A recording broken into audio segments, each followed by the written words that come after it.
Fala galera, vamos bater um papo aqui então sobre matrizes, já que a gente já falou de vetor mesmo, né? Bom, o que são matrizes quando a gente está estudando aqui algoritmos e computação? Você olha para esse cubo e pensa, ué, mas matrizes não tinham que ser aquelas coisas lá da matemática? Olha, até que é um pouco, tá? Se você vê esse cubo aí com esse monte de cubinhos organizados, dá logo para pensar que matriz é uma forma que a gente encontra de organizar os dados para poder deixá-los juntos, organizados, acessáveis, ou seja, são blocos de dados do mesmo tipo que a gente consegue armazenar esses dados e consegue buscar esses dados sabendo exatamente onde que eles estão na memória. Nós estamos lidando com blocos de dados. Esse é o início desses agrupamentos que a gente consegue entregar para esses grandes bancos de dados para a gente poder trabalhar com análise de informação, beleza? Agora, pensa comigo, se a gente lembrar daquelas matrizes lá da matemática e olhar para esse cubo aqui, é só a gente pensar o seguinte, eu tenho aqui alguns planos, né, algumas dimensões, mas se eu pegar só essa superfície, ou só esta, aí sim eu tenho algumas matrizes como a gente já viu, certo? Por quê? Pensa bem, olha aí. Agora, o que é uma matriz?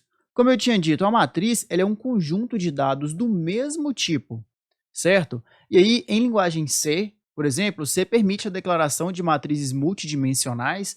A gente está vendo aqui na tela agora uma matriz bidimensional, que nada mais é do que uma matriz formada por matrizes unidimensionais. Nossa Senhora!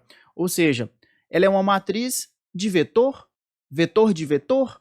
Beleza? Se você ainda não viu o vídeo sobre vetores, eu vou deixar um card aqui na descrição do vídeo. Porque pensa comigo aqui, olha na horizontal. Eu tenho um vetor aqui nessa primeira linha, certo? E para cada posição do vetor, eu tenho um vetor em pé aqui também em cada coluna. Então, eu tenho essa formação como a gente já está acostumado. E aí, em cada quadradinho desse aí, que como se fosse uma posição de memória ou mais que uma posição de memória, eu consigo colocar dados, certo? E aí, como é que eu declaro isso? Como é que eu declaro uma matriz? É bem parecido com vetor, já que vetor é uma matriz unidimensional. Olha só onde que a gente está aqui, ó. Vou pegar minha caneta. Eu vou colocar aqui o tipo, que pode ser inteiro, pode ser tipo caracteres. Coloco aqui o nome, beleza? E aí aqui eu coloco dois índices. Que índices são esses? Bom, quando eu vou declarar, eu coloco os tamanhos da minha matriz. Perfeito? Se eu coloco aqui, por exemplo, eu estou com uma matriz 5 por 5, porque eu tenho aqui de 0 a 4 e de 0 a 4. Esses dois índices aí são justamente os que me permitem ficar percorrendo a matriz, tanto na linha quanto na coluna. Literalmente, ela é organizada na forma de linhas e colunas, certo? Só apagar aqui, ó, organizada na forma de linhas e colunas. É assim que ela está lá na memória, beleza? Aí, olha só então. O que a gente tem aqui, ó?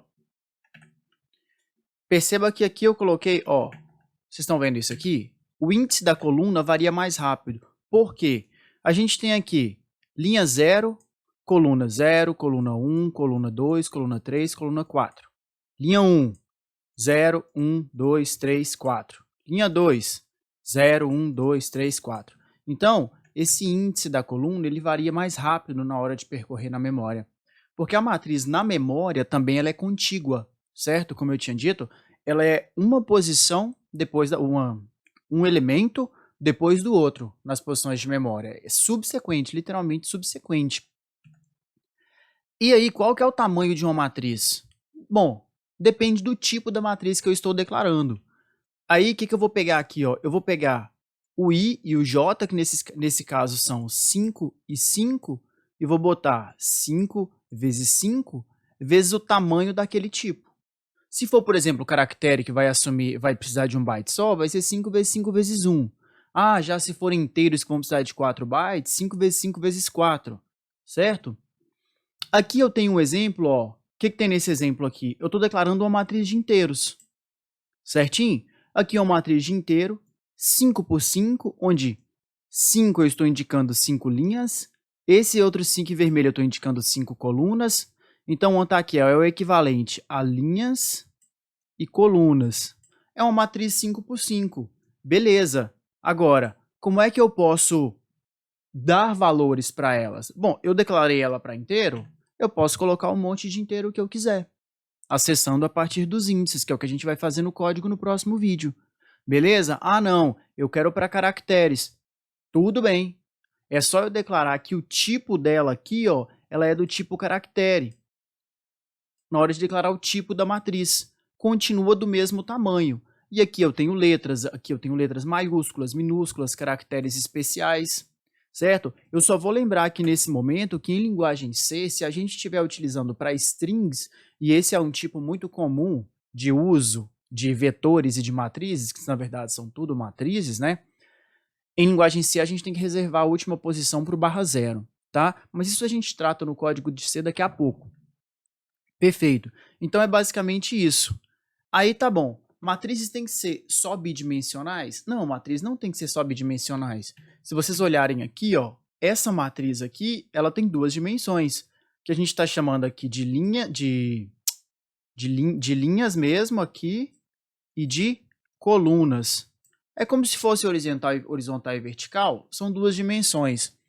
É sempre assim? Não, não é sempre assim. As matrizes elas podem ser multidimensionais, e aí pegar 3 dimensões ou mais.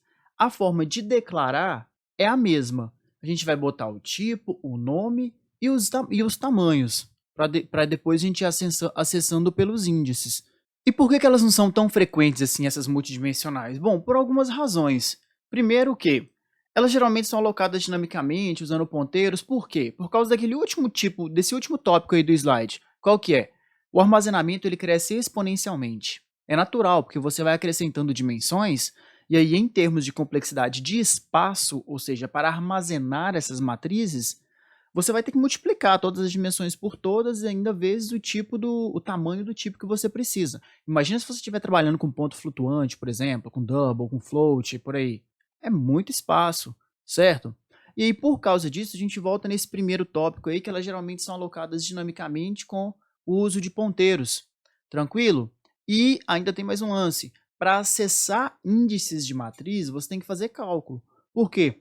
Se lembra que ela... Não você, né? A gente está falando, lógico, da própria máquina. Mas os cálculos têm que serem feitos. Por quê? Já que as matrizes elas estão armazenadas na memória em posições contíguas, né? Aqui, ó, linha, linha, linha, linha, linha.